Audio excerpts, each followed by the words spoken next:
¿Qué tal, amigos? Muy buenas tardes, muy buenos días, muy buenas noches, dependiendo de donde usted nos esté sintonizando y la hora que nos esté sintonizando. Usted está escuchando aquí Vamos Guate por la 98.1 FM Ilumina el Camino o en las páginas de Facebook de Vamos Guate y 98.1 a las 5:30 en Guatemala. Usted puede estar en ese Facebook Live. Así que estamos muy contentos nuevamente de estar con ustedes. Y Luis Fernando Galvez, muy buenas tardes. ¿Cómo está usted? Y también, por favor, tenga el honor de presentar a los amigos invitados el día de hoy.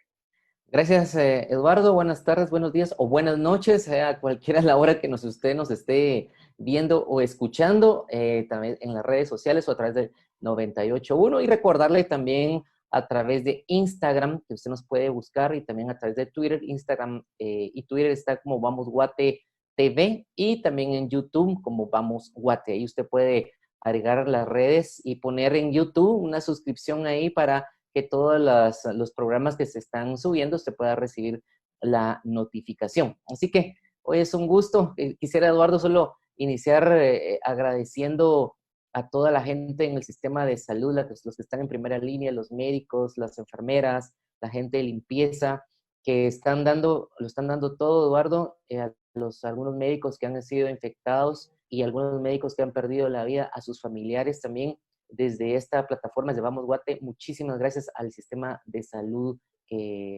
mejor dicho, muchas gracias a las personas que están en la primera línea en el sistema de salud en Guatemala, Eduardo. Buenísimo, así es, estamos con ellos y qué mejor que nosotros respetemos y obedezcamos, hagamos las cosas correctamente para no llegar a pedirle a ellos sus servicios. Es mejor estar alejado de eso.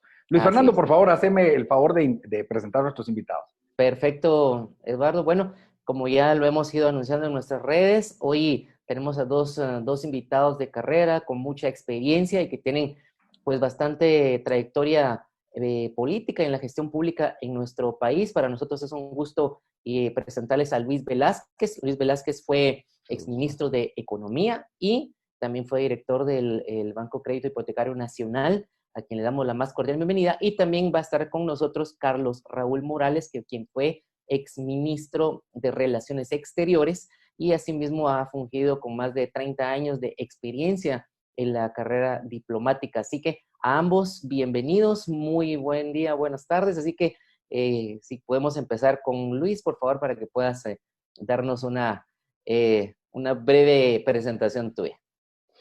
Muchas gracias. Bueno, soy Luis Velázquez, nací en Joyabaquiché y eso me ha permitido conocer bastante el país. Lo que voy a exponer ahora, me imagino que de una vez entramos al tema, ¿es correcto? Si quieres, Sí, damos la oportunidad a Carlos, si quieres, para que se presente. De presentarse. Y luego ya... Okay. Sí, ajá. Gusto, muchas gracias a Vamos Guate, Luis Fernando, Estuardo, Luis, un gusto verte por esta nueva forma a partir de esta crisis en la que estamos viviendo. Quiero agradecerles por este espacio para poder conversar. La verdad es que todos estamos reinventándonos con el trabajo desde casa, así que creo importante pues tener estos intercambios para poder charlar sobre cuáles son en todo caso las políticas públicas que deberían estarse aplicando para tratar de tener un mejor país y para tratar de solventar de mejor forma esta situación por la que estamos atravesando. Un gusto de veras, gracias por la invitación y aquí estoy a sus órdenes. Buenísimo. El título del día de hoy es los desafíos que afronta el gobierno en esta crisis económica. Y yo creo que vamos a poner en la palestra el día de hoy tenemos que analizarlo desde lo macro, desde lo geopolítico, hacia lo interno, porque muchas veces solo vemos las situaciones que nos están pasando hoy aquí, pero igual somos un país que depende también de otras economías y yo creo que esto es algo importante y quisiera tal vez iniciar con Carlos Raúl. El día de ayer o el día de antier fue anunciado ya el beneplácito del nuevo embajador en Washington, el señor Quiñones. Quiere decir que durante este periodo había un vacío entre la salida del ex embajador y el nuevo embajador. ¿Cómo se ven las relaciones entre Guatemala y Estados Unidos? Y lógicamente, si este periodo de tiempo, en este vacío que ha habido, que es normal dentro de la política exterior, ¿verdad? O sea, no es el que el canciller asigna y ya mañana está el otro ahí en su oficina, sino que tiene un proceso de los beneplácitos. ¿Cómo esto puede haber sido que afectó, afecta, o cómo se ve desde el punto de vista diplomático este tiempo? Estuardo, las relaciones de Guatemala con Estados Unidos son las relaciones, yo diría, de las más importantes, no la más importante o de las más importantes, porque la relación con México es sumamente fundamental, con Centroamérica también. Y a mí no me gusta hacer una escala de valores porque muchas veces uno tiende a equivocarse cuando uno hace escala de valores. La relación con Estados Unidos es sumamente importante por muchos temas. Para nosotros, para iniciar por el tema migratorio. Gracias a nuestros migrantes, pues nuestro Producto Interno Bruto es lo que es, la economía de nuestro país es lo que es, y gracias a Dios, a pesar de la crisis que estamos pasando, si bien se han afectado las remesas, no ha sido en la proporción en la que creímos que iba a ser hasta ahorita. Por supuesto que falta mucho, esto apenas lo estamos iniciando. La relación con Estados Unidos es súper importante por el tema comercial. 48% de las exportaciones aproximadamente de Guatemala en términos generales van hacia los Estados Unidos, y yo diría que arriba del 40% de las exportaciones del mercado común centroamericano, o sea, no solo Guatemala, sino que toda Centroamérica. En el tema de seguridad ni tengo que contarles, es decir, es una relación muy importante. Estos tiempos en los cuales se aprueban beneplácitos son normales, es decir, no es que se haya afectado la relación de ninguna manera. Usualmente son 3 meses, 2 meses los que se le da a un estado para poder darle el ok al otro estado para que su representante llegue, pero incluso hay países en el mundo, como el Caribe, que por alguna razón extraña se toman hasta 8 o 9 meses. La norma diplomática dice que después de cierto periodo de tiempo es un no, porque nunca le dicen a uno no quiero a su candidato, ¿no? Pero no de ninguna manera. Además, creo que va un muy buen embajador. Alfonsito Quiñones conoce muy bien la relación con Estados Unidos, fue funcionario de la Organización de los Estados Americanos, él vivió en Washington muchos años, conoce Washington porque obviamente la OEA está prácticamente ahí incrustada en el corazón de Washington, y la relación con todos los funcionarios de la Casa Blanca, del Capitolio, pues obviamente es importante de la OEA, así que no va ningún desconocido, va alguien con mucha experiencia, además relativamente joven, si los podemos llamar jóvenes.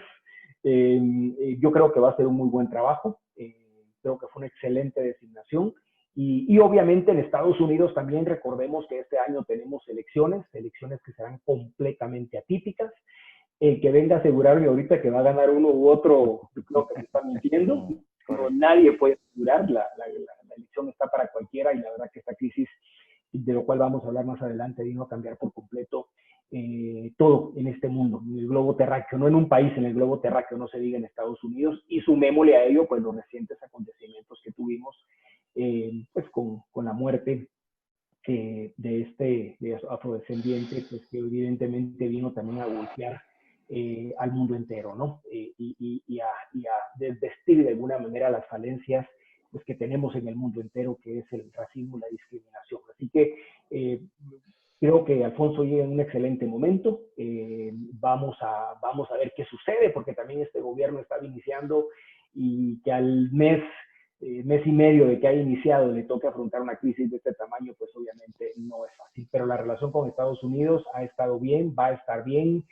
Claro, es una relación asimétrica, en donde por supuesto ellos tienen sus intereses, nosotros tenemos los nuestros, y a pesar de ser un país, pues yo no diría pequeño, porque en el mundo no hay países pequeños ni grandes, sino que yo diría un país con más pobreza, con menos desarrollo, ¿no? Pues de alguna manera nuestra diplomacia tiene que hacer valer obviamente los intereses del país, que en nuestro caso es el tema migratorio por encima de cualquier otro, seguido del comercio, en el caso de Guatemala. En el caso de Estados Unidos, seguramente esos valores serán otros. Ok, gracias.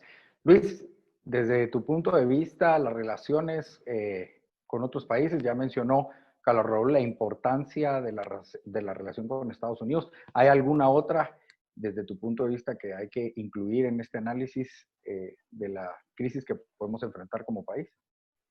Bueno, aquí hay que entender que el mundo cambió, definitivamente. No existe una nueva normalidad. Cuando algunos dicen cuando regresemos a la nueva normalidad, eso no existe. El mundo cambió.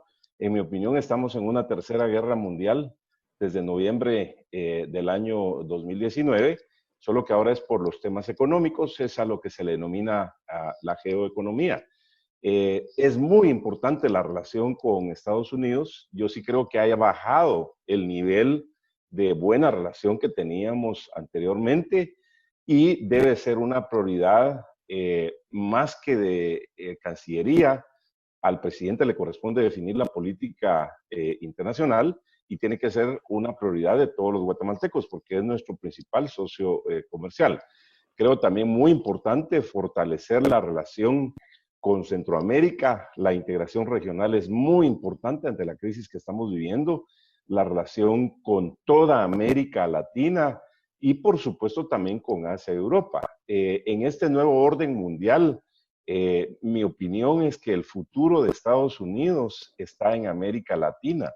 Es el nuevo subcontinente a desarrollar, porque aquí hay dos polos muy claros, está Estados Unidos y China, y en esa carrera por el dominio de la economía, es decir, la geoeconomía, hay que estar muy claros en dónde realmente nos conviene estar sin ir en detrimento de nuestras relaciones con otros países. Yo creo que Guatemala tiene que tener excelentes relaciones con Asia, deberíamos de tener relaciones con China también, no solo con Taiwán, porque hay que ver hacia dónde va el mundo, pero también tenemos que buscar cómo trabajamos mejor con nuestros aliados. Por ejemplo, yo visualizo que ahora muchas empresas y inversiones se van a retirar de China. Guatemala es la mejor opción en todo el continente americano, hablo específicamente de América Latina, para que vengan esas inversiones para crear los empleos y las oportunidades, ya que el gobierno de México no genera la confianza suficiente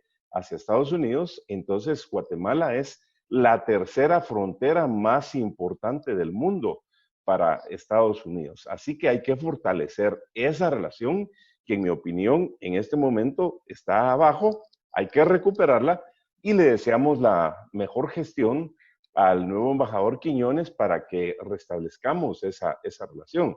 Por ejemplo, el presidente de Guatemala ya debería hablar con el presidente Trump. Que yo sepa, no ha habido oficialmente una comunicación. Considero también que ahora que está habiendo una disminución de las remesas, es cuando más nosotros deberíamos de ver cómo establecemos esa alianza, porque recordemos que la economía a nivel de América Latina se estará cayendo en este año alrededor de un 5%. Entonces, imagínense ustedes, si nuestro crecimiento estaba visualizado en un 3.5% de la economía 2020 versus 2019, y ahora estamos hablando desde un -3 hasta un -5, el impacto es tremendo. Hay que fortalecer las relaciones con Brasil, por ejemplo. Me pareció muy importante la labor de nuestro embajador en Brasil, el licenciado Pedro Robles, que logró que viniera el canciller de Brasil a Guatemala. Me parece que hacían como 14 años que no venía un canciller, ya se platicó el presidente Yamatei con el presidente Bolsonaro, van a hacer una visita recíproca. Esto creo que es muy importante. El tema de Centroamérica me parece que está algo descuidado también. Vimos las medidas unilaterales que tomó Costa Rica, atentando en contra de la integración con todo el tema de transporte pesado, que ustedes vieron que hubo un paro más o menos como de 25 días, una situación complicada. Vemos la dictadura también que está en Venezuela, y qué decir de la dictadura que está de la dictadura en Nicaragua, y qué decir de la dictadura de Venezuela y Cuba. Entonces, yo sí creo que Guatemala, en función de nuestros intereses, tiene que definir y mejorar la relación diplomática con todo el mundo. Máxime hoy, ante la crisis que estamos, que esta crisis es similar a la de 1948, no sabemos todavía si la va a superar. Hay que recordar que la gripe española duró 2 años y medio, en este tema ya llevamos 7 meses a nivel mundial, y probablemente pueda que falten 2 años o 3 años. Entonces el tema es muy complicado, y puntualmente el tema de las relaciones diplomáticas, yo sí creo que es momento de que Guatemala en esta crisis aproveche las muchísimas oportunidades que están, y por supuesto privilegiar ciertas relaciones en función de nuestros intereses, de los inversionistas que vienen a Guatemala y del comercio internacional que generamos. Muchas gracias por invitarnos y compartir. Nos falta un buen tiempo de este programa, Y un saludo a toda tu audiencia nacional y a nuestros hermanos migrantes que nos acompañan también. Buenísimo. Carlos Raúl, hablando del tema de lo que hablaba Luis y hablamos sobre, está la teoría de la dependencia económica, donde los países pues dependen de un país o de varios países grandes para sus economías. Muchas veces hablamos del norte y como lo dijiste, Carlos Raúl, pues ese es un país muy importante.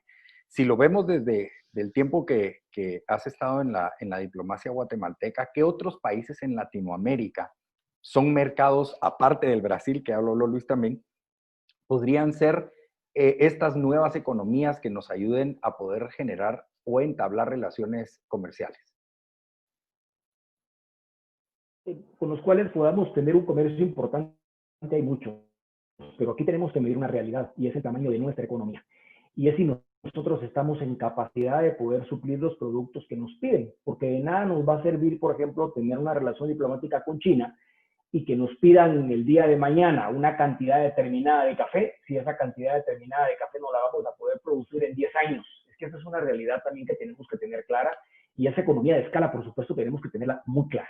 Entonces, yo diría que en la región, y aquí lo quiero resaltar, yo diría que lo más importante para Guatemala es fortalecer su mercado regional, fortalecer la integración económica centroamericana. ¿Por qué? Porque Guatemala sola no vale, porque el segundo socio comercial de cada país centroamericano es la misma Centroamérica, y no podemos estar pensando como Guatemala o como Salvador o como Nicaragua en Brasil o en Colombia o en cualquier otro país si no vamos a tener la capacidad de poder producir lo que se nos está pidiendo. Entonces, cuando fue creado el Mercado Común Centroamericano, cuando fue precisamente lanzado el proceso de integración centroamericana en 1951 y en 1962 se firma el Tratado de Integración Económica, se pensó precisamente en potenciar a la región porque junta, pues es un país súper importante, por llamarlo de alguna manera, no es que nos vayamos a convertir en un país políticamente hablando, pero sí económicamente hablando. Entonces ya podemos tener una relación con Colombia, con México, con Brasil, con Argentina. Entonces en el orden de prioridades, porque lamentablemente en toda Centroamérica tenemos una institucionalidad muy débil y esto tenemos que reconocerlo. No podemos ponernos a pensar ahorita, a soñar en estar exportando a Tailandia, en irnos a Singapur, si no tenemos precisamente esa fortaleza institucional. El primer paso es fortalecer. Y algo que me preocupa, que Luis lo mencionó, es que lejos de fortalecer ese proceso de integración económica lo estamos debilitando. Yo entiendo que Costa Rica quiera protegerse y entiendo que quiera tomar sus medidas con el tema del coronavirus, pero lo que no podemos aceptar es que vaya en detrimento de ese proceso de integración centroamericana, que hoy lamentablemente estamos pero muy lejos de lo que nosotros creímos iba a ser. Lamentablemente la integración centroamericana va para atrás, cada día hay muy menos entendimiento entre los líderes de los países, cada vez más pesa temas individuales de cada país respecto del otro y cada vez nos apartamos de esos avances que hemos construido a través de prácticamente 50, 60 años. Pero no quiero dejar de responder tu pregunta, porque tu pregunta es muy importante. Una vez nosotros, tratemos de trabajar en paralelo ese proceso de integración económica centroamericana, tenemos que pensar en otros países y países con los cuales tampoco vayamos a competir, porque ese es un tema importante, sino que tratemos de alguna manera de ser suplementarios. Yo te diría que en la región, Colombia es un gran socio. De hecho, en el año 2007 avanzamos con la firma de un acuerdo comercial que gracias a Dios ya está vigente y que costó muchísimo salir adelante con ese tema, que incluyó no solo el tema del acuerdo comercial, sino también una facilitación de migración entre ambos países. Yo te diría también que más que pensar en un país en particular, hay un proceso de integración en Sudamérica que es un proceso que lleva Chile, que lleva Perú, que lleva Colombia y en el cual está también metido México, que lo que busca es una gran área de libre comercio en la cual, más que el comercio, porque el comercio es importante, puede haber una libre circulación de personas, puede haber que las universidades de estos países puedan también capacitar a los chicos, a los alumnos de los otros países. La región da para mucho. El tema es que tenemos que tener la capacidad nosotros y, por supuesto, tenemos que tener un Estado fuerte, con un andamiaje fuerte, porque aquí también quiero llamar la atención respecto a un tema. Hablamos de tratados de libre comercio, pero en el fondo son tratados de restricción al libre comercio, porque cuando esos tratados lo que hacen es proteger ciertos productos, que nos ha pasado en Centroamérica, por eso es que no hemos llegado al 100% de la homologación de los productos. En el caso de Centroamérica, los productos producidos en Centroamérica están liberados, están homologados en un 99%, y los producidos fuera de Centroamérica están en un 97%. Pero ese 3%, en el caso de los productos producidos fuera de Centroamérica, y ese 1% de los producidos en Centroamérica que no están homologados, son los que de alguna manera tienen aún a las aduanas existiendo. Una verdadera unión aduanera elimina las fronteras por completo, como pasa en Europa, en donde tú ni cuenta te das cuando pasas de un país a otro. Entonces, esos tratados de libre comercio tienen que ser de libre comercio y no de restricción al libre comercio. Y si no, nos hacemos la pregunta, ¿por qué tenemos el contrabando que tenemos con México? ¿Por qué tenemos todo este montón de problemas que tenemos con México? Porque no están incluidos dentro del Tratado de Libre Comercio, porque no negociamos. Yo no digo que nos abramos y que les abramos el mercado de Guatemala, pero sí tenemos que negociar de alguna manera y tratar de llegar a ponernos de acuerdo para que no se dé el contrabando, que es producto precisamente de esa restricción al libre comercio. La región da para mucho, por supuesto que fuera de la región también Guatemala tiene que buscar nuevos mercados, no solo pensar en Estados Unidos. Tenemos, yo siempre he dicho, el sureste asiático es importantísimo, Tailandia, Malasia, Singapur, pero si vamos solos, difícilmente vamos a tener éxito. Tenemos que lograr concretar la integración económica centroamericana, no estoy hablando de la política, que va muy avanzada, pero que desafortunadamente, lo vuelvo a repetir, por problemas entre presidentes, por problemas entre países, lejos de avanzar. Yo te diría en los últimos 10 años, porque no es un tema de este año, es un tema que lleva algunos años, lejos de avanzar hemos ido para atrás y obviamente los beneficios de la integración, de alguna manera la población no los ha percibido. Ok, buenísimo. Muchas gracias. Ya estamos ahorita para el corte. Muchas gracias a Carlos Raúl y a Luis. Vamos a irnos a este pequeño corte y enseguida regresamos. Los protocolos de bioseguridad son fundamentales en este momento. Recuerde, si sale de casa no olvide llevar su mascarilla. Limpie con alcohol o cloro las superficies de los objetos con las que tendrá contacto. Lave sus manos con jabón constantemente. Fuera de casa, evite las aglomeraciones. Respete las medidas tomadas por las autoridades para hacer frente al COVID-19. Estas buscan beneficiarnos a todos. Recuerde que al obedecer a las autoridades, honramos al Señor. Esté donde esté, quédese con Dios. En un momento, el mundo cambió por completo. Ahora todo es restricción. En medio de esto podemos escuchar palabras emotivas, pero no tendrán mayor efecto en nuestra vida. Estas se irán con el viento de la duda y la ansiedad. La palabra de Dios es la única que llegará a transformar todo pensamiento y llegará a romper toda ansiedad.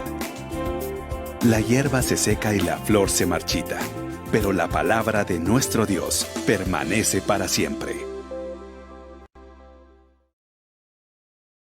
Bueno, ya estamos aquí de regreso en su programa de Vamos Guate por la 98.1 FM Ilumina el Camino. Y lo invitamos también para que usted pueda ver este programa en las páginas de Facebook de Vamos Guate y 98.1. 98.1, el 1 va con letras si usted lo quiere buscar en Facebook. Así que estamos ya con Carlos Raúl y Luis, están ya con nosotros aquí.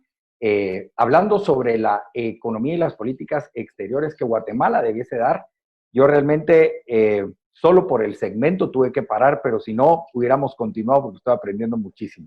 Mi querido Luis Fernando, usted tiene ahí unas preguntas que hacer. Sí, bueno, estamos hablando hoy respecto a los desafíos de este gobierno, tanto en la parte geopolítica, en la parte económica, en la parte social. Y una pregunta que me surge para ambos es, ahorita con el distanciamiento más marcado entre Estados Unidos y China, ¿cuál creen ustedes que sean las repercusiones para Guatemala? Ya hablamos un poco de que se puede convertir en una oportunidad para Guatemala, pero ¿qué repercusiones consideran ustedes que puede haber directamente para Guatemala este distanciamiento que puede haber con el país asiático? Yo lo veo más como una gran oportunidad que como una crisis, porque definitivamente Guatemala, por su posición geográfica, porque tenemos un tratado de libre comercio con Estados Unidos, con Europa y con muchos países, eso hace la viabilidad de que nuevas inversiones que estaban previstas en China, inversiones actuales que va a retirar a Estados Unidos, vengan a Guatemala. Entonces, en ese sentido, las decisiones que tome Estados Unidos en repatriar capitales o traer industrias de regreso al continente americano, esa es una excelente oportunidad para Guatemala y tenemos que ponernos pilas. Hay que sacar la chispa en este momento para buscar esas inversiones. Y segundo, China seguramente querrá seguir exportando a Estados Unidos y al continente americano. Entonces, ahí es donde nosotros también tenemos que tener esa habilidad de traer inversiones chinas. Hay que tener claro, nosotros no estamos a ese nivel de la lucha entre estos dos polos, como lo son Estados Unidos y China. Tenemos que tener muy claro que las relaciones diplomáticas, comerciales y de toda índole tienen que ser en función de nuestros intereses. Entonces, yo creo que también ahí hay que viabilizar la relación diplomática con China. La tiene El Salvador, la tiene Costa Rica, la tiene Panamá, y qué decir de Brasil y qué decir del mismo Estados Unidos. Entonces, no puede ser que nosotros no podamos traer inversiones de China a Guatemala porque hay que traer una visa especial. Y porque ayer me contaba un empresario de un sector agroindustrial muy importante que compraron unas plantas en China, trajeron a los técnicos chinos con todos los permisos de ley y Migración los mandó de regreso solo porque no tenían una tarjeta de crédito, cuando había una carta de respaldo de la empresa que avalaba esa operación, la empresa guatemalteca, y se hacía cargo de todos los gastos. Entonces, eso es una excelente oportunidad. Pero también la integración regional que tenemos nosotros tiene que fortalecerse muchísimo porque Guatemala debería de servir como una cabeza de playa para inversiones estadounidenses o mexicanas o de China o de Brasil para entrar como mínimo al mercado centroamericano, al mercado del Caribe y por supuesto al sur de México. Así que yo solo veo oportunidades en ese sentido. Lo que sí nos ha faltado realmente es por un posicionamiento de país atractivo hacia las inversiones. Y ahí es donde tenemos que buscar los elementos del costo que nos den una mayor competitividad. Voy a citar algunos rápidamente. El tema logístico. No puede ser que sea más caro enviar un contenedor de Guatemala a Miami o un contenedor de Guatemala a Los Ángeles que de Chile a esos destinos. Eso no puede ser. Nuestro comercio con China tiene que fortalecerse. Todos los contenedores, la mayoría vienen llenos para acá y cuando van de regresos para China, van vacíos. Y esos costos a veces se consigue un contenedor para enviarlo allá por $400. Entonces estamos perdiendo nosotros una ventaja. Hablo del tema del costo logístico marítimo, el tema de la mano de obra, el salario. Ahí estamos perdiendo competitividad. Recordemos que en el año 2002, 2002 empezó a subir el salario mínimo por decreto. Entonces solo faltaba que el presidente de ese entonces hubiera dicho por decreto todos los guatemaltecos hoy dejan de ser pobres y van a ser ricos. Salario mínimo no se puede manejar por decreto. Ese es un tema de competitividad. Aquí seguimos discutiendo si aprobamos un reglamento o se ratifica la ley de tiempo parcial. Por el amor de Dios, el 70% de la población antes de esta pandemia ya estaba en la economía informal, desempleados o subempleados. Aquí es donde hay que tomar medidas urgentes. Así que en resumen, Luis Fernando y Eduardo, yo veo muchísimas oportunidades que las tenemos que trabajar con Estados Unidos y muchísimas oportunidades que las tenemos que trabajar con China. Yo quisiera hacerle la pregunta a Carlos Raúl, perdón, Luis Fernando. Ahorita que hablaste mucho de la relación con China, eso es desde el punto de vista económico, pero yo lo veo desde el punto de vista político. También estoy hablando desde el punto de vista político. Pero ¿cómo nos vamos a ver delante del socio comercial más importante que está a paso de perico si nosotros comenzamos a voltearnos más? Y esto es algo mucho de Cancillería, porque yo me recuerdo que sonaban pasos de gigante de que vamos a sacar a Taiwán y vamos a meternos a China, como lo que hizo Costa Rica en su momento por un bello estadio, ¿verdad? Nosotros, El Salvador, Honduras y ya son pocos países que están siendo todavía pues amigos, ¿verdad? Para no decir fieles o aliados, sino que amigos del país de Taiwán. ¿Cómo se ve eso, Carlos Raúl, desde el punto de vista político? Porque, claro, China es un mercado. Imagínense venderle una pluma a todos los chinos, eso sería fenomenal.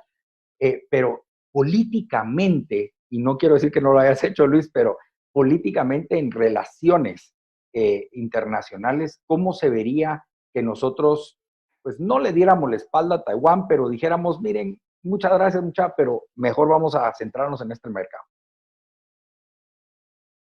Interesante, ahorita escuchaba hablar a Luis, de hecho, cuando Luis fue ministro de Economía, yo era viceministro de Relaciones Exteriores ya hace varios años, hace buen tiempo, y en un viaje que hicimos a Taiwán, no sé si Luis, te recuerdas que íbamos sentados al lado. Bueno, ahí guardo una fotografía en la que íbamos juntos. Sí.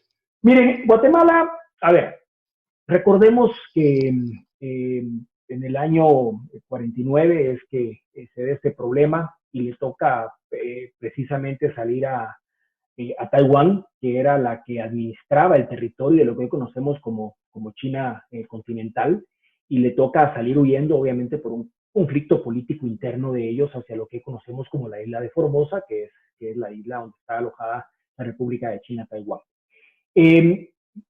Para los chinos, y esto es importante de comprenderlo, China es una, no son dos.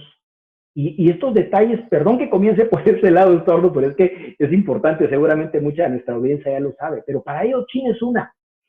Y en Taiwán hay dos partidos, básicamente. El partido que actualmente gobierna, que es el PDP, que es el Partido Democrático Progresista, que ellos sí han tratado de manejar la tesis de que Taiwán debe ser un país independiente y debe desligarse por completo de China y decir que no es China, sino que es Taiwán. Lo cual, por supuesto, el otro partido político, el Kuomintang, que es el que está en el gobierno, que es el que ha estado en el gobierno, no está en el gobierno ahora, ha dicho no, nosotros somos una sola China. Y de hecho, que recientemente, ahorita en el mes de mayo, inició su segundo periodo la presidenta de Taiwán, que es de esta tesis de alguna manera independentista, no ha logrado concretar esa tesis precisamente porque mucho del pueblo taiwanés pues, se cree pueblo chino. Y durante el gobierno del Kuomintang, pues llegaron a tener acercamientos, el presidente Ma tuvo acercamientos bien interesantes con China continental, en donde prácticamente estaban llegando a un acuerdo de un Estado, dos sistemas, ¿no? Es decir, ese es un tema interno de la negociación de ellos. Desde el punto de vista de las relaciones internacionales, pues yo te diría, si tú le preguntas a los países del Medio Oriente, si tú le preguntas a muchos países, incluso de América Latina, pues van a decir que éramos una docena de países, docena y media de países apoyando a Taiwán. Pero desde el punto de vista de los intereses soberanos de Guatemala, y aquí lo vuelvo a repetir, Guatemala ha mantenido una posición de apoyo a Taiwán porque uno de sus principales socios, yo diría el principal socio, que es Estados Unidos, de alguna manera, pues nos ha pedido, nos ha dicho, miren, tratemos de apoyar a este país. Yo entiendo la posición de Luis y lo dije al principio de la conversación. A mí me encantaría tener relaciones con China y me encantaría venderle todo el producto que pueda, pero la pregunta es, ¿estamos listos para hacerlo? Y es un tema muy complicado. Con China se han tenido relaciones, se han tenido contactos. Yo como canciller estuve en Beijing un par de ocasiones. O sea, no es que el hecho que tengamos relaciones con Taiwán nos limita a no tenerlas con Beijing. Claro que las tenemos un diálogo importante. Estuve en el marco de una reunión de CELAC y luego estuve en el arco de una reunión bilateral. Y lo que pasa es que China llegó a un momento en que nos dijo o todo o nada. O sea, no podemos tener relaciones comerciales con ustedes si ustedes siguen teniendo una relación política con Taiwán. Para ellos sí es una cosa o la otra. Dependiendo quién gobierne. Es que aquí vuelvo al tema, dependiendo quién gobierne. Si está el Kuomintang gobernando, va a haber una política mucho más cercana hacia China, de un Estado y dos sistemas, en donde es mucho más fácil para uno operar, porque a ellos no les importa. De hecho, durante gobernó el Kuomintang, China continental no permitió nuevos aliados. Si ustedes revisan, se van a dar cuenta que durante el periodo, los 8 años que gobernó el Kuomintang, no hubo prácticamente ningún aliado de Taiwán que se haya ido con China continental. Y sí lo intentó una isla del sureste asiático, del Pacífico. ¿Y qué pasó? Rompió con Taiwán y cuando quiso decir a China, aquí estoy, China le dijo no gracias y se quedó sin uno y sin otro. Entonces, Son temas en los cuales, tal como tú dices, Estuardo, o sea, el tema comercial pesa, pero el tema político también pesa.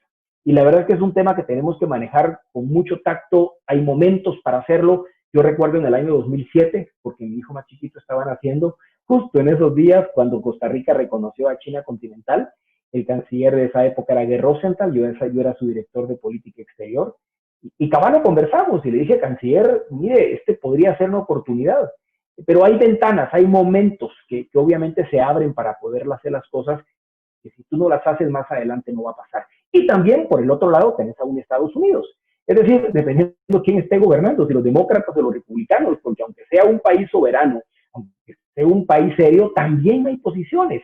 Y yo te aseguro que si llegaran a ganar los demócratas en noviembre, pues, vuelvo a repetirlo, no digo que vayan a ganar, nadie sabe quién va a pasar en Estados Unidos, qué va a pasar, pero si llegaran a ganar, seguramente la posición con China va a flexibilizarse un poco más. Seguramente no va, ese pleito comercial que hoy tienen no lo van a tener, y por eso sí estoy de acuerdo con Luis cuando dice de las crisis son oportunidades y hay que aprovecharlas. Y en lo que yo sí estoy de acuerdo es que tendríamos que atraer la mayor cantidad de inversiones, porque una cosa es atraer inversiones para que inviertan en el país, porque eso hay un empleo directo, hay una inversión de extranjera directa que genere empleo inmediatamente, obviamente a estarles comprando más cosas, ¿no? Pero también depende mucho quién esté gobernando en Estados Unidos, y depende, por supuesto, no son presiones, porque al final todo el mundo dice es que los condicionaron. Miren, son charlas, como las hay en todos los niveles. La política exterior es así, la codependencia de un país con otro, ahí está, existe. Y cuando aquí hablamos de soberanía, por ejemplo, a mí me da risa, porque ¿cuál soberanía? Si desde que el mundo tenemos una globalización, desde que existen organismos multilaterales, de alguna manera los países han ido cediendo parte de sus decisiones. Lo que pasa es que aquí, aprovechándose por supuesto de la cultura, tratan de desvirtuar ese concepto, pero el mundo, yo les diría, desde el establecimiento mismo de Naciones Unidas, desde la firma de la Carta de San Francisco en 1945, hemos cedido de alguna manera algún espacio. Yo no digo la soberanía, porque no es la soberanía, pero hemos cedido ciertas decisiones a un estructurado global que se ha ido conformando, que ahora ya no solo es global, es hemisférico, es regional, porque eso es ICA, eso es la CIECA, eso es la OEA. Hemos ido de alguna manera delegando ciertas funciones. Y no quiero concluir esta intervención sin mencionar algo muy importante. Guatemala, lo hemos venido cantando y diciendo durante no sé cuántos años, Luis quizá tiene más experiencia en esto, pero hemos hablado 1000 veces de que es un país con una geografía importantísima, cerca de uno de los mercados más grandes del mundo, bien posicionados, hemos querido incrementar la inversión extranjera directa. Esa inversión desafortunadamente no la hemos logrado pasar de 1.300, 1.400 millones de dólares al año. ¿Qué está pasando? ¿Qué estamos haciendo mal? Y yo se los digo muy claramente. Uno, Luis lo acabo de mencionar, infraestructura. O sea, el país no tiene infraestructura. O sea, tenemos que tener infraestructura. Es decir, cuando me refiero a infraestructura, me refiero a carreteras, a aeropuertos, a puertos. El país no es atractivo para las inversiones porque lamentablemente no tenemos del todo reglas claras. Y yo le agrego, más que además del convenio 175 de la OIT que dijo Luis de tiempo parcial, hay otro más, el 169. ¿Cuándo vamos a reglamentar las consultas a los pueblos indígenas que le dé certeza precisamente a esas inversiones? Es decir, tenemos que avanzar muchísimo en Guatemala. Tenemos un gran país, pero lamentablemente como sociedad no hemos logrado ponernos de acuerdo en el modelo de país que queremos. Y ese es un tema bien complejo. Incluso cuando hablemos seguramente de la crisis de la pandemia, este tema va a salir. País con 62% de pobreza. Un país donde desafortunadamente no todos tienen educación, en donde desafortunadamente fácil es decirle para uno que gracias a Dios uno tiene un empleo, un ingreso, pues bendito sea Dios, que es fácil quedarse en casa, ¿no? Aunque es complicado también. Imagínense la gente que tiene que buscarse todos los días el pan diario, es decir, pero de eso no me quiero adelantar porque de eso vamos a hablar más adelante. Pero todo es una cadena, Estuardo, todo es una cadena, y el país, yo estoy súper de acuerdo, hay que traer más inversiones, y quiero dejar una palabra acá que seguramente discutiremos más adelante, que es la pequeña, la micro y la mediana empresa. Sin ellos no hay desarrollo. Okay. Yo quiero ahorita ya traerme de la geo a lo nacional con lo que pusiste ahorita hablando de infraestructura, puertos y aeropuertos. Luis, en el tiempo del gobierno anterior estuviste en conjunto con Enrique Godoy, inaugurando aeropuertos. Yo platicando con el alcalde de Puerto Barrios, el alcalde Sarceño, me hablaba de que él tiene un gran interés de que el aeropuerto se convierta en un aeropuerto internacional. Es un aeropuerto estratégico con el sur de la Florida, con inversiones para retirados, pues la Florida es mucho para retirados. ¿Qué ha pasado con todo esto? Se habló de volver un aeropuerto internacional, el de Retalhuleu, por ejemplo. Eso estuvo en la boca, yo escuché de un diputado para el tiempo del PP, de Otto Pérez Molina, inclusive él fue a visitar y hicieron fiestas y pompones. ¿Qué pasó con todo eso? Se inauguraron aeropuertos, pero ¿qué pasó con la continuidad, Luis? Y más que tú estuviste muy de cerca con estas inauguraciones.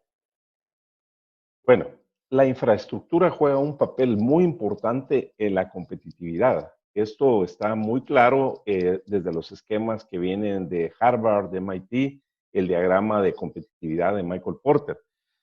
La infraestructura, para hacer un símil, es como el sistema circulatorio del ser humano, por donde fluye el torrente sanguíneo y todo el oxígeno. Entonces, nuestra gente lo que necesita en las comunidades, 33,000 comunidades rurales, 340 municipios, 22 departamentos, es infraestructura.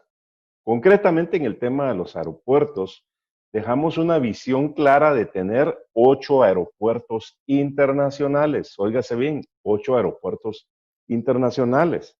Tenemos los pies sobre la tierra. No es que estemos pensando en que va a aterrizar un avión A380 de American Airlines en Quetzaltenango. Eso no va a pasar. Pero sí estamos visualizando que aviones más pequeños, ATR-42, por ejemplo, o Caravans o lo que sea, pueda venir del sur de México, puedan venir de El Salvador o de Honduras y aterrizar en Quetzaltenango. Concretamente, remozamos el aeropuerto de Puerto Barrios. Ustedes se dan cuenta que ahora hay vuelos locales que lamentablemente están interrumpidos en este momento. Mi opinión es que ya deberíamos de tener los vuelos locales restablecidos. Se remozó el aeropuerto de Quetzaltenango. Ya hay vuelos locales a Quetzaltenango. Se remozó el aeropuerto de Retalhuleu, empezaron los vuelos también, y dentro de los planes se incluye el puerto de San José, el aeropuerto del puerto de San José, que ahí aterrizan aviones grandes, y si le damos 500 metros más, ahí tenemos inclusive vuelos transatlánticos. Incluye también Esquipulas, incluye Cobán, incluye Playa Grande, también incluye Santa Cruz del Quiché. En resumen, fortalecer 8 aeropuertos internacionales, también el de Mundo Maya, que tiene todas las características, pero lograr que vengan vuelos directos, y todas las cabeceras departamentales, por lo menos tener una pista de aterrizaje en condiciones razonables.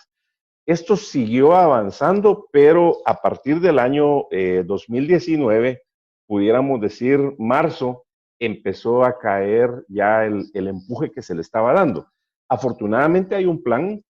Nuestra recomendación para el gobierno actual es que retomen ese plan, que avancen, máxime ahora que necesitamos dinamizar el turismo interno, y qué decir del turismo externo. Pero esta es una realidad. Vean los aeropuertos que tiene, por ejemplo, República Dominicana. Vean los aeropuertos que tiene Honduras internacionales, y qué decir los locales. Veamos Costa Rica, veamos Panamá. Entonces se necesita una conectividad aérea, pero también tenemos que hablar de la infraestructura de las carreteras. Guatemala necesita alrededor de nuevos caminos asfaltados, cerca de 50,000 kilómetros al año. Perdón, cerca de 50,000 nuevos kilómetros asfaltados. Y Guatemala está haciendo más o menos 200 kilómetros por año. Entonces, no podemos esperar casi 250 años para generar esa infraestructura. Y pongo un ejemplo, la carretera al Atlántico. Se están haciendo 20 kilómetros aproximadamente en cada nuevo gobierno, con una cooperación de Taiwán, y faltan aproximadamente 180 kilómetros para llegar a Puerto Barrios. ¿Será que vamos a esperar 9 gobiernos con esa relación con Taiwán para hacer esa carretera? Entonces estaríamos esperando 36 años. Hay que aprobar esa ley de infraestructura que está en el Congreso.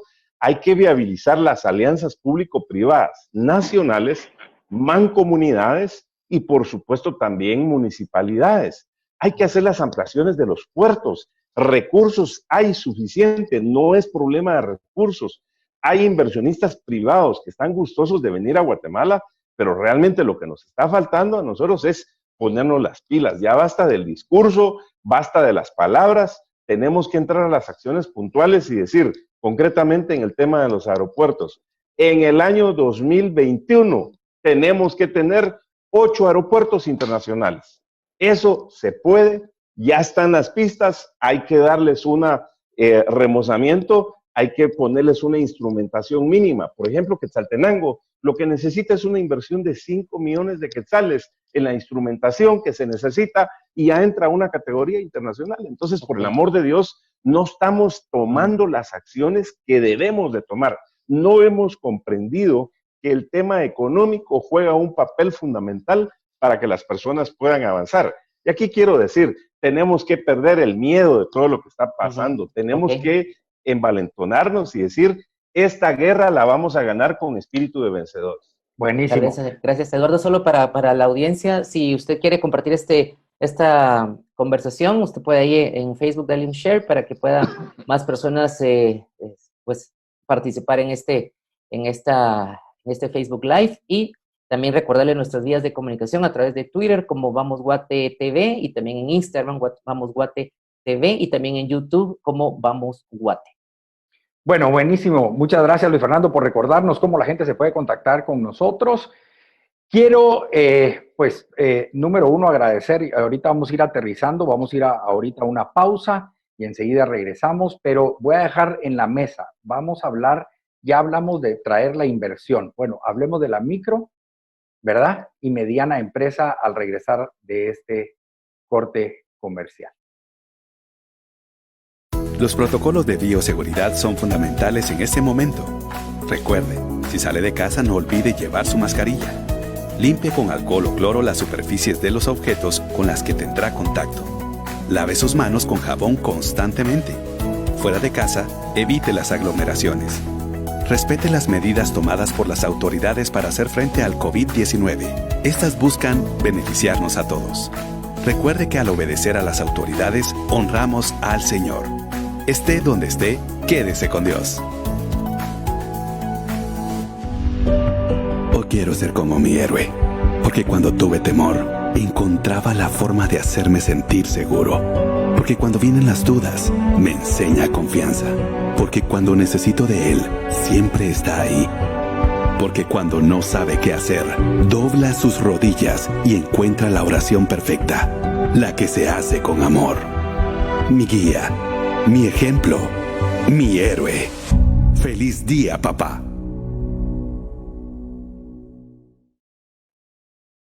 Bueno, ya estamos aquí de regreso en su programa de Vamos Guate por la 98.1 FM Ilumina el Camino. Lo invitamos a ustedes para que participen con nosotros en el Facebook Live de Vamos Guate y en la página de 98.1. Cuando usted busque la página en Facebook 98.1, el 1 es en letras. Así usted va a poder apreciar esta entrevista y sobre todo usted la puede repetir y repetir y repetir. Esa es una de las grandes ventajas de la tecnología del día de hoy, que podemos continuar no solo por las ondas radiales, sino que esto queda también para que usted pueda seguir viendo los programas. Así que le damos la cordial bienvenida a usted si nos está sintonizando.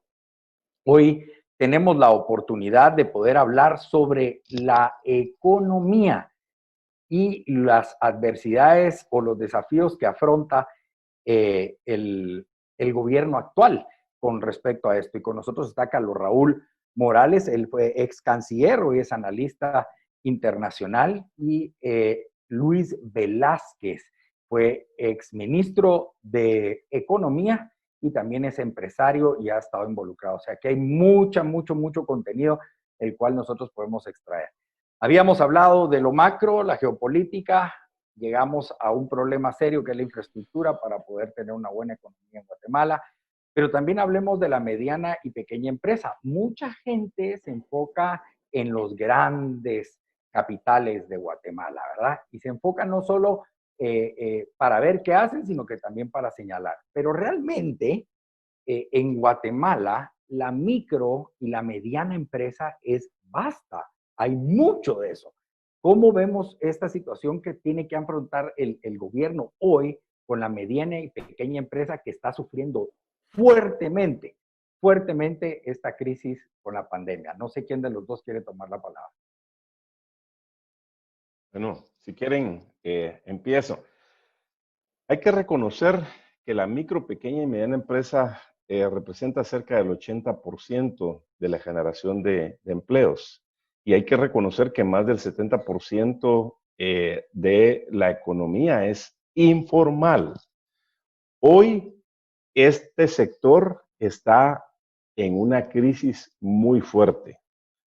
Algunos números rápidos, adicionales a los que ya dijimos. Las remesas bajaron 10% en marzo, 20% en abril y 15% en mayo. Ha habido cierres temporales del país y eso le ha pegado muy fuerte. Cerca de 40,000 empresas han estado ya ahora en problemas. Entonces, en este momento necesitan un verdadero plan de reactivación económica. El gobierno lo que ha planteado son medidas de mitigación ante la crisis. Las medidas de mitigación ante la crisis son muy distintas a un plan integral de reactivación económica como ya lo hizo Chile. Chile, por ejemplo, a la semana pasada aprobó 12,000 millones de dólares de una forma integral. Óigase, 12,000 millones de dólares, ¿sí? Eso es más que todo el presupuesto que teníamos aprobado en el año 2019 a nivel nacional, y este gobierno ya está recibiendo cerca de 30,000 millones de dólares nuevos para atender este tema de la crisis. Pero yo quisiera que cambiáramos de paradigma, porque hoy todo es coronavirus, y la vida sigue, el mundo cambió, tenemos que entenderlo. Hay muchas personas que tristemente han fallecido y todos dicen se murieron de coronavirus. Mentira. Por ejemplo, el doctor Carlos Sánchez, un paisano, un amigo, un excelente profesional pediatra de Roosevelt y catedrático universitario, falleció y algunos medios publicaron que fue por coronavirus. No es cierto. Entonces, creo que este tema se ha sobredimensionado, pero muy poca gente habla de la falta de empleo, de la pobreza, del hambre y de la desnutrición. Entonces, estas empresas en este momento necesitan una oxigenación financiera, concretamente un acceso al crédito en condiciones de tasa cero. Yo no estoy hablando de regalos, no estoy hablando de programas politiqueros ni de clientelismo. Hace 4 semanas entrevisté al expresidente del Banco Estado de Chile. En esa época Chile ya había dado 3.500 millones de dólares. Óigase bien, 3.500 millones de dólares a cerca de 30,000 empresas a tasas cero. Eso no lo estamos viendo acá. El otro aspecto, entonces, un factor fundamental es el acceso al crédito. El segundo factor es esa tramitología que es complicada hasta para pagar los impuestos. Hoy el gobierno tiene que tener un gobierno digital que facilite las operaciones desde sacar un RTU en el tema de la SAT, desde solicitar una patente de comercio, las consultas 24/7, etcétera. Hoy en estos teléfonos podemos hacer una operación en la bolsa de valores de Shanghái o podemos hacer una transferencia de aquí a Singapur. Entonces, ¿por qué no podemos hacer un trámite aquí a nivel nacional? El gobierno tiene que comprender que eso lo tiene que facilitar. La ventaja de eso es que se puede hacer hoy, no hay que esperar 5 años. Y el otro aspecto importante es los proyectos productivos en las comunidades para que la gente no se esté muriendo de hambre. ¿Y Carlos Raúl? La pequeña y la mediana empresa. Sin ellos el país no existiría. Es decir, lo dijo Luis, no me gusta repetir, pero lo dijo Luis, más del 75%, 80% de los empleos son generados por ellos y muchos de ellos en economía informal. Sin embargo, también nosotros tenemos que ver nuestra realidad.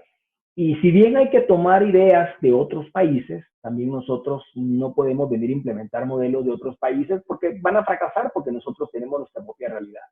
Y una realidad de Guatemala triste, pero es nuestra debilidad institucional y, por supuesto, nuestra debilidad fiscal. A mí me encantaría, yo he estado en muchas conferencias del BID, ahora webinars, en donde hablan de las recetas, obviamente, que cada uno de los países están aplicando. Interesantísimo, la verdad. He sido consultor del BID algún tiempo y la verdad que es muy interesante lo que ahí se aprende. Pero aquí hay una realidad, y la realidad es con qué plata. Es decir, Chile puede poner a disposición ese dinero, Colombia, lo puede hacer Argentina, pero ¿y Guatemala con qué recurso? ¿Con qué dinero? Si nosotros no tenemos, o sea, nuestra tributación es realmente baja y esa macroeconomía de la cual nos alegramos, pues nos va a durar en la medida que nos sigamos endeudando. Y lamentablemente esa deuda no es para generar infraestructura, no es para generar salud, no es para, es en este caso para la emergencia. No digo que esté mal. Efectivamente, el problema nuestro es sí, salgamos al rescate, pero por un lado tenemos a la gente diciendo no, en esta época no hay que cobrar impuestos, por otro lado queremos el apoyo del Estado, ¿con qué recursos? Es decir, nunca he sido ministro de Finanzas, pero créanme que es uno de los papeles más ingratos dentro de la administración pública, porque hay que proveer recursos para todos los sectores. La micro y la pequeña empresa hay que apoyarla. Ningún país estaba preparado para esto, nadie lo previó, no estaba escrito en ningún papel, en ningún libro, nadie lo previó, algunas películas de ciencia ficción de pronto por ahí, pero creo que no llegaron a esta magnitud de lo que hoy estamos viviendo. Sin duda la vida es más importante, pero obviamente al lado hay que cuidar la economía, porque si no la gente no come, y si no come, pues vamos a tener un país realmente muy complicado. Les dije hace un momento en la entrevista que 62% de la población en Guatemala es pobre o en pobreza extrema. Es gente que tiene que salir a trabajar todos los días o no come, y desafortunadamente, pues digamos, la ayuda social, el brazo social, no ha llegado como nosotros quisiéramos que llegara. Digamos, es buena idea, es una excelente idea, pero tendría que llegar. No quiero entrar en ese departamento porque no es de esto de lo que venimos a hablar hoy. Pero lo que sí quiero recalcar es, uno, tenemos que unirnos como guatemaltecos. Aquí no hay ricos, aquí no hay pobres, aquí somos una sociedad.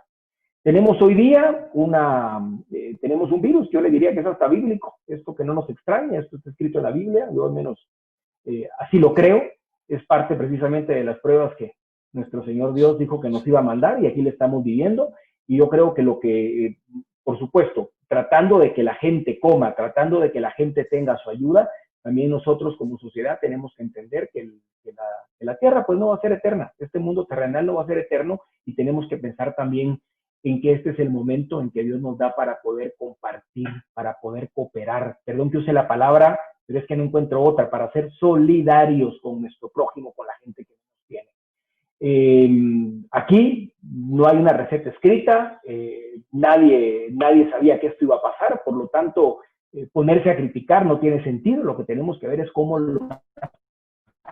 logramos ser consecuentes, cómo evitamos contaminar, cómo evitamos contagiar al vecino, al amigo, a nuestro trabajador, cómo logramos salir de esta bien. O sea, tenemos que ponernos la mano en el corazón también y darnos cuenta que somos hijos de Dios y que esto no es producto de ningún laboratorio, esto es bíblico, lo dije hace un momento. Ahora, ¿qué medidas tomamos? Porque la gente, por supuesto, tiene que seguir comiendo. El Estado, en la medida de sus capacidades, tiene que apoyar. Pero aquí hay un tema. Plata no es que la tengamos a los niveles de Chile o a los niveles de Argentina, plata puede haber, pero que hay un elemento crucial, mis amigos, es la corrupción. Lo que yo no puedo tolerar es que haya gente queriéndose aprovechar de esta situación. Lo que yo no puedo tolerar es que es una mascarilla que en enero de este año costaba 20, 25 quetzales, hoy me la quieran vender en 75 quetzales. Lo que yo no puedo tolerar es gente que esté valiéndose para ver cómo hace contactos en el Estado para poder proveer de todos los materiales que necesita a un superprecio. Eso es el problema de este país. Y aquí quiero hablar también de la infraestructura, aunque no estamos en ese tema, ya lo pasamos. ¿Cuál es el problema nuestro? El problema ha sido la corrupción permanente. Obras que valen millonadas que ni siquiera las han inaugurado y ya colapsaron. Uno de ustedes lo mencionó. O sea, aquí o nos hincamos, estamos viendo la tormenta y no nos arrodillamos, estamos viendo la tormenta y no le pedimos perdón a Dios, queremos seguir actuando de igual manera como hemos venido a seguir actuando. A ver, y para enfocarme en el tema, pero es que no podía dejar de hablar de lo otro. La micro, la pequeña y la mediana empresa es fundamental para el país. Sin ellos no hay alimentos, sin ellos no hay producción, son ellos los que nos abastecen nuestros mercados, por poner un ejemplo, por hablar de la industria, del área agroindustrial, por poner apenas un ejemplo, pero sin ellos obviamente no tendríamos nuestro plato diario, los mercados no estarían abastecidos.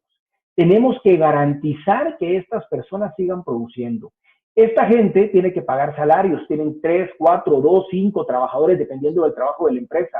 No son sujetos de créditos, porque ese es otro tema en este país.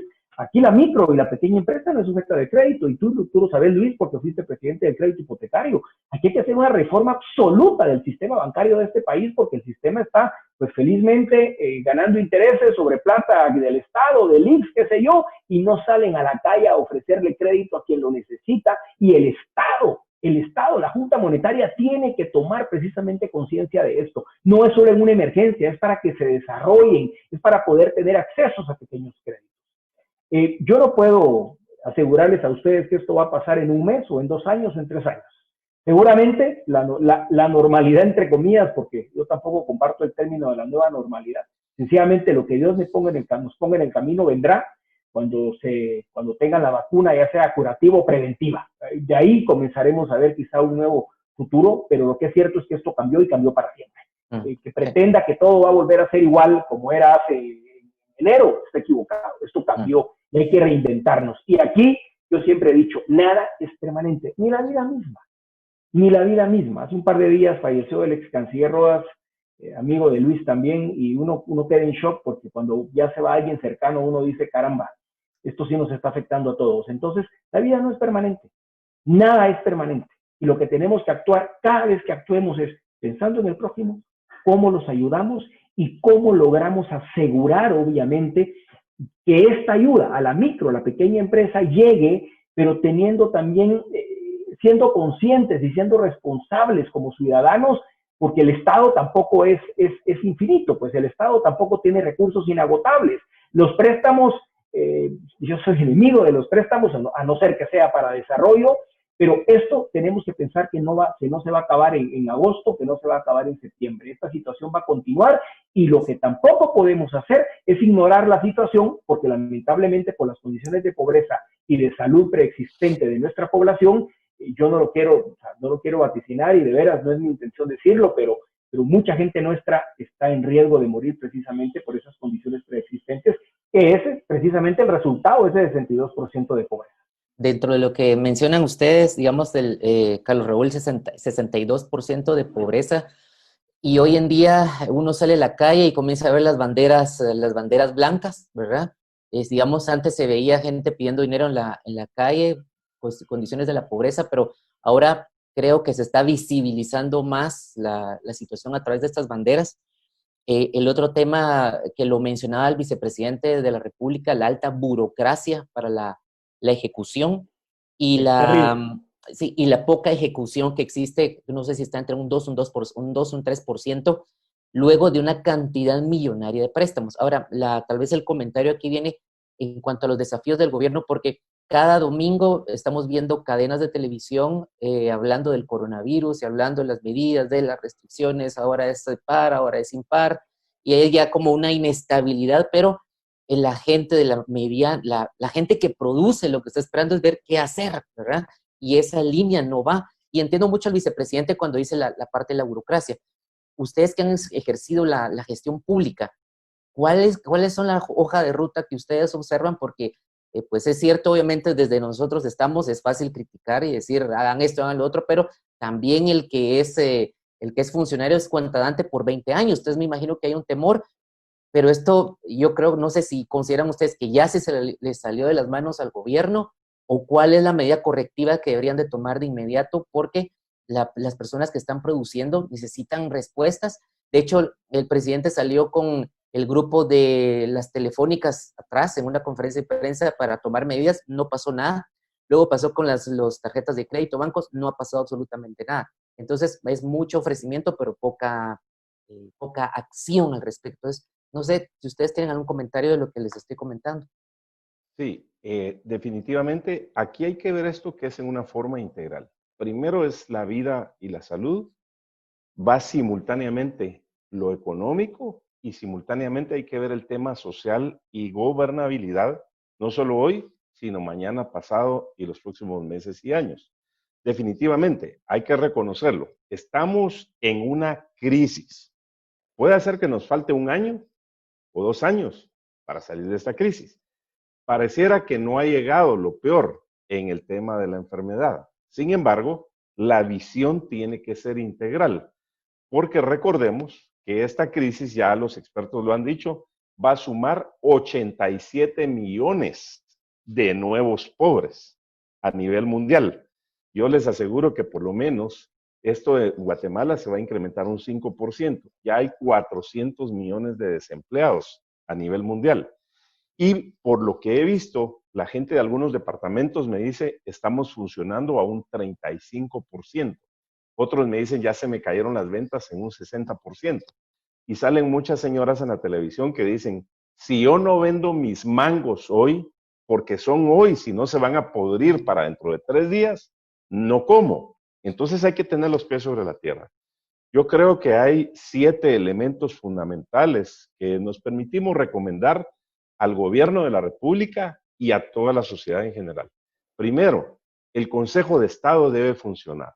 Un representante de los pueblos indígenas, uno de las iglesias, de los empresarios, de los políticos, de los medios de comunicación, de las universidades y de la parte laboral.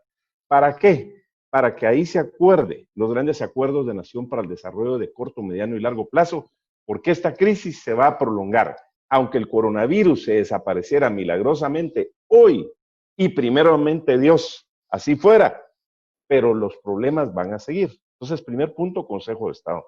Segundo, no hay necesidad de crear más comisiones. En el Código de Salud está contemplada la Comisión Nacional de Salud. Hay que darle vida a esa Comisión Nacional de Salud y visibilizarla. ¿Dónde está el Ministerio de Salud? Está el Seguro Social, los alcaldes, los empresarios. Ahí está en ese Código de Salud la Comisión Nacional de Salud, muy similar a cómo funciona la Comisión Nacional de Seguridad, la Comisión Nacional de Seguridad Alimentaria, etc. Tercero, para el tema económico, el gabinete económico tiene que plantear un verdadero plan de reactivación económica. El señor vicepresidente de la República, Guillermo Castillo, dijo, vamos a llamar a las mentes más brillantes de Guatemala. Y me imagino que ya lo hicieron y están preparando como los 10 mandamientos, pero no para salir de la crisis, porque hay que pensar en el corto, mediano y largo plazo. Entonces, gabinete económico, el punto número 3. 4. La gobernabilidad tiene que llegar a los 340 municipios, a las 33,000 comunidades. Está en ley la ley de consejos de desarrollo, desde el CONADUR que preside el señor presidente de la República para llegar hasta los COCODES, pasando por los COMUDES y los CODEDES.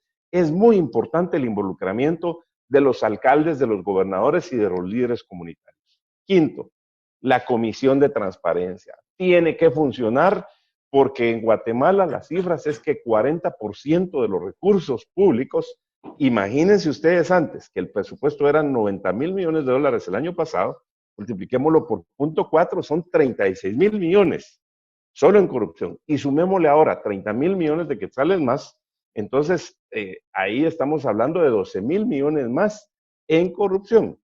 Entonces, ese punto quinto es una comisión de transparencia que tiene que funcionar y, por supuesto, la Contraloría. ¿Dónde está la Contraloría? Si pudiéramos avanzar, Luis, con los otros, es que y finalmente, la labor de los diputados, porque una de sus funciones es fiscalizar. Y 2 puntos para concluir esa propuesta. El Congreso tiene que aprobar las leyes de urgencia nacional para reactivar la economía y para hacer la viabilidad del país.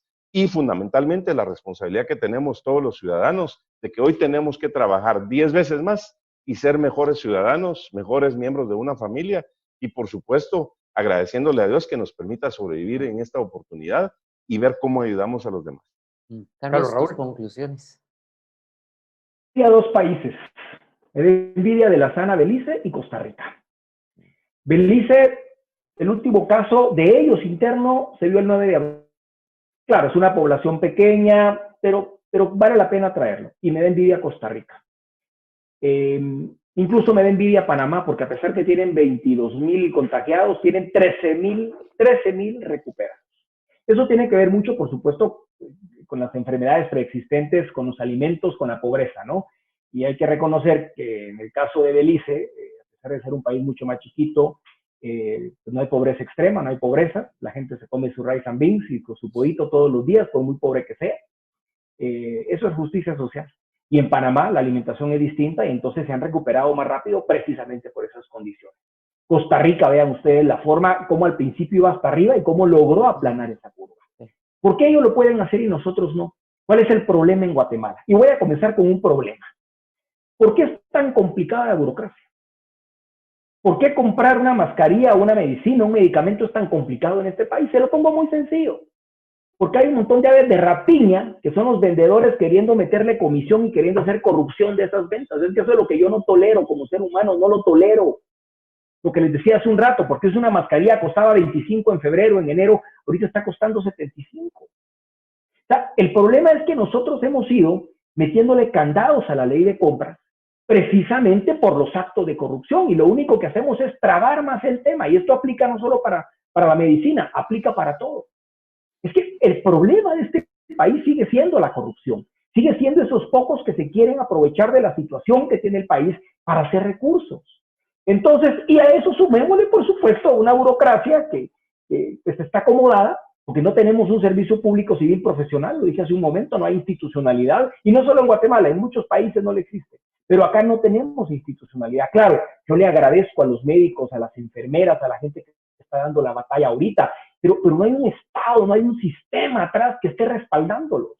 Y por mucho que el señor ministro quiera hacerlo mejor, y por mucho que el señor comisionado y el señor presidente, lo que pasa es que tenemos un Estado débil y es lo que no queremos entender. Tenemos un Estado débil y esto no es producto de 2 meses, esto es producto por lo menos de los últimos 50 años de este país. No le hemos apostado a la institucionalidad.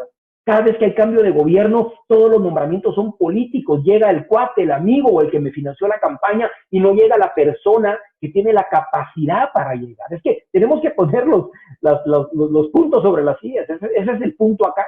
Entonces, ¿por qué no funciona nuestro Estado? Porque es lo que hemos diseñado. ¿Por qué funciona un Estado beliceño que es chiquitito? Porque la gente se electa por sus capacidades para los cargos, no porque es el amigo del diputado, me van a nombrar gobernador o porque fui candidato a alcalde por tal lado. ¿Por qué en Costa Rica funciona? Porque tienen un mayor nivel de educación, porque ese país le ha apostado a la educación. Yo no quiero decir aquí que no invirtamos en otras áreas, pero es que es el resultado de lo que hemos sembrado. Si nosotros no sembramos cosas buenas, pues no vamos a cosechar cosas buenas. Ahora, claro, no nos vamos a lamentar, tenemos que comenzar a construir, tenemos que comenzar a construir este país, pero este país se comienza a construir con educación, mis amigos. Y yo sé que les estoy hablando de 20 años, de 25 años, pero es que si eso no lo comenzamos a hacer hoy, en 25 años nos vamos a estar quejando exactamente como nos estamos quejando hoy. ¿Por qué la gente anda en la calle? Yo sé que tienen necesidad, Luis, sí tienen necesidad, pero podríamos tener un orden social en la calle. El problema es que no lo tenemos porque no sabemos cómo es eso. Es un problema que tenemos como país y somos guatemaltecos y tenemos que ayudar a resolverlo. El Estado tiene sus problemas. Por supuesto que los tiene, pero como sociedad tenemos que cooperar, colaborar. Miren esa fiesta del viernes. Y no estamos hablando de gente pues, que no llegó a primero primaria, ¿verdad? La que hizo esta fiesta. O sea, el problema nuestro es en todos los niveles educativos. El problema es el diseño social que tenemos en Guatemala. Y si no lo cambiamos, no vamos a cambiar este país.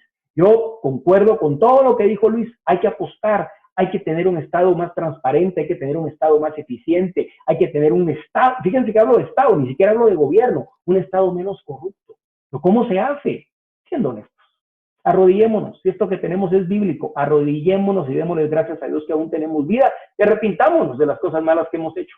Porque si no lo hacemos, si tratamos todavía de seguir viendo o viéndole la cara al vecino, pues ya saben lo que nos va a pasar cuando nuestro Señor nos juzgue, ¿no? Y muchas gracias por la invitación. Gracias. Luis Fernando, últimas palabras.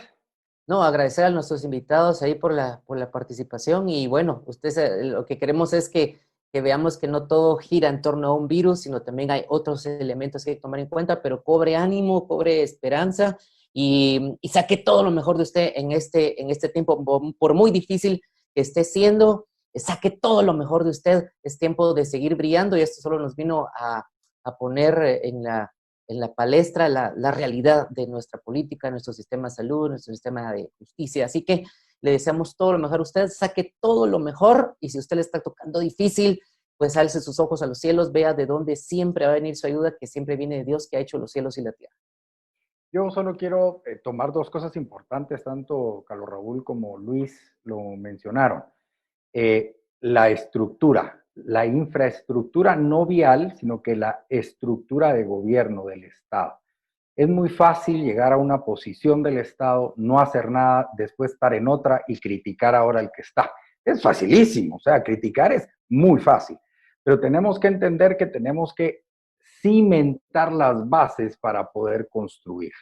Nadie construye el techo si no ha hecho los cimientos, y eso es parte de lo que nos toca a nosotros. Deje de destruir, comience a construir. ¿Cómo? Siendo ciudadano responsable. Hoy en día no podían ni citar cuál era la ley que podía penar a estos adultos dándole alcohol a los menores. Y se lo dejo ahí en la palestra. El Código de Salud, el 224. Usted ahí puede retomarlo y puede leer. Y recuerde que todos somos responsables de nuestros actos. Y dejo esta frase. El tiempo no es el que lo marca usted. Son las decisiones que usted ha tomado las que lo van a marcar. Así que muchísimas gracias a Carlos Raúl Morales, a Luis Velázquez por la participación, a mi querido amigo Luis Fernando Galvez, Jefferson Celada ahí en controles y su servidor Eduardo Magermans. Solo quiero decirles, vamos Guate.